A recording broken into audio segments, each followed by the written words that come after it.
Many companies start with open source products as the base of their services. They help reduce the barriers to entry in the market and, assuming the development community works well, provide a maintained product at minimal cost.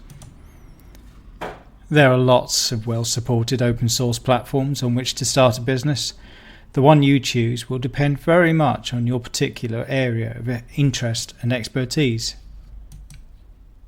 The typical route for many companies is to offer services around an out-of-the-box solution, like configuring the application for the client or managing the implementation process or hosting the software. All of that underpinned by a consulting service to help the client and the software work well together. But this leads to 3 problems.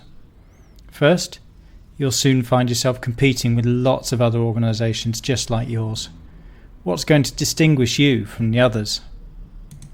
Second, what happens when things go wrong? Do you know how the code works? Are you reliant on just the open source community to fix your issues? Will your clients accept that?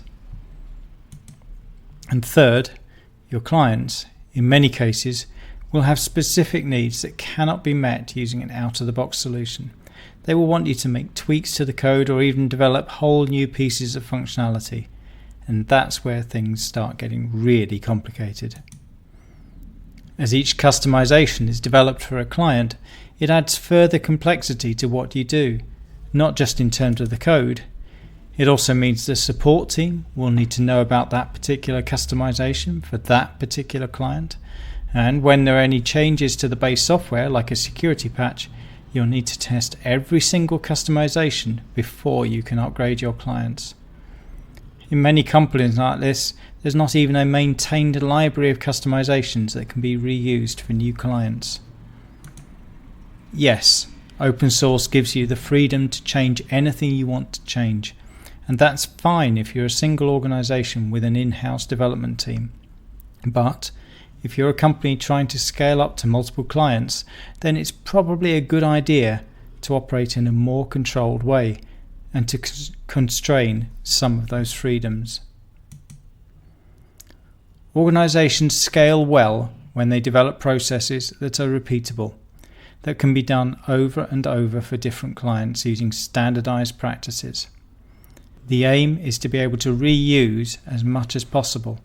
It's called productization. A good product has a well-defined target market, a simple way to access that market, a simple way to explain how the product satisfies a need of that market, simple and predictable pricing, and a scalable production process.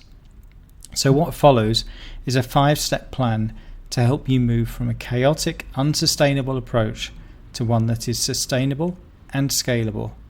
Of course, if you're already partway along this plan, then jump in where you need to. If you've already been working in a way that produces customization for every client, then the first step is to go back and understand what customizations have been made. You'll need to list every customer, what they needed, and what was done to meet that need. Include everything that you did to change the base software. It might be just a simple plugin you picked up from the community or a whole new piece of functionality. And once you've got that list, start to identify areas that are common, like plugins you've added many times or functions that many clients have requested, or even just configuration changes that you make every time. The second step is to use what you found in the audit to create a standard build. This will become your company's version of the base software, your product. It's going to be one of the things that differentiates you from other suppliers in the market.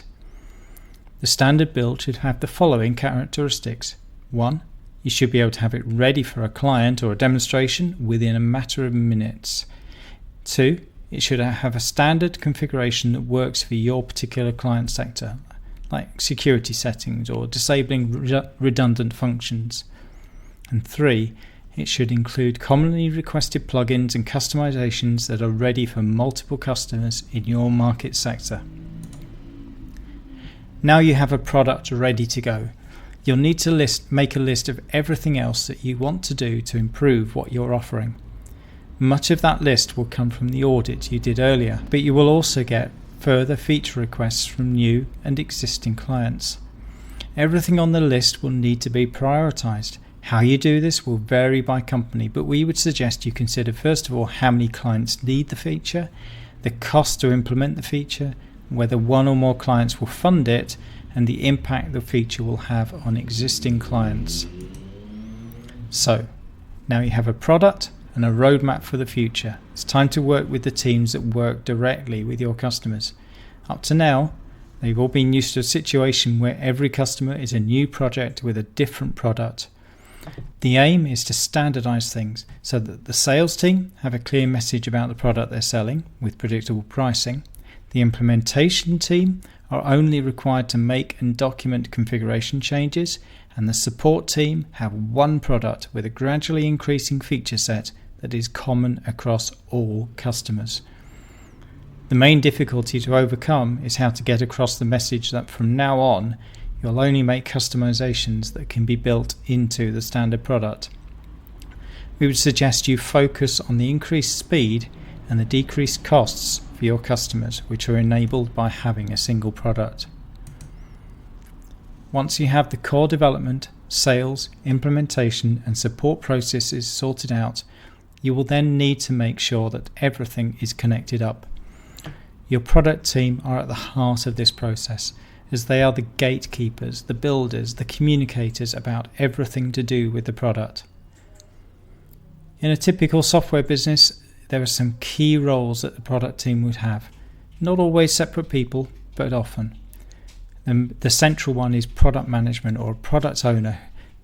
The role of person that's responsible for saying what goes into the product, how it should work, and defining those key sales messages.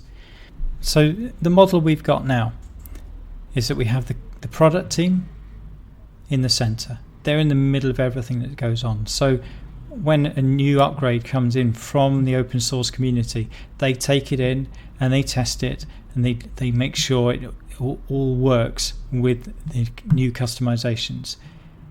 Any new thing that's done and built by the product team, they might choose to release into the open source community.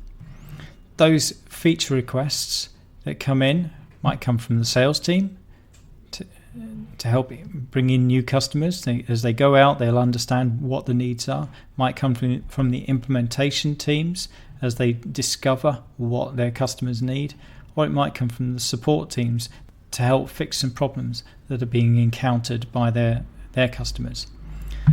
The product team takes in those feature requests, puts them into the backlog, prioritizes them, and moves them through the process to make them come out the other end, either to go back to the community or maybe just into the ongoing upgrades for the clients, which then go into the support process. But the product team is also involved in the sales process because they will be providing the new features that the sales team needs to know about and the documentation about them, any collateral for the sales team to use, any demonstrations and setups of those demos, and sales support as well, sometimes or even quite often going in with the sales team to support the process to show how the product works. Remember, the aim of this is to help you work at scale by creating solid, repeatable processes which will work across multiple clients.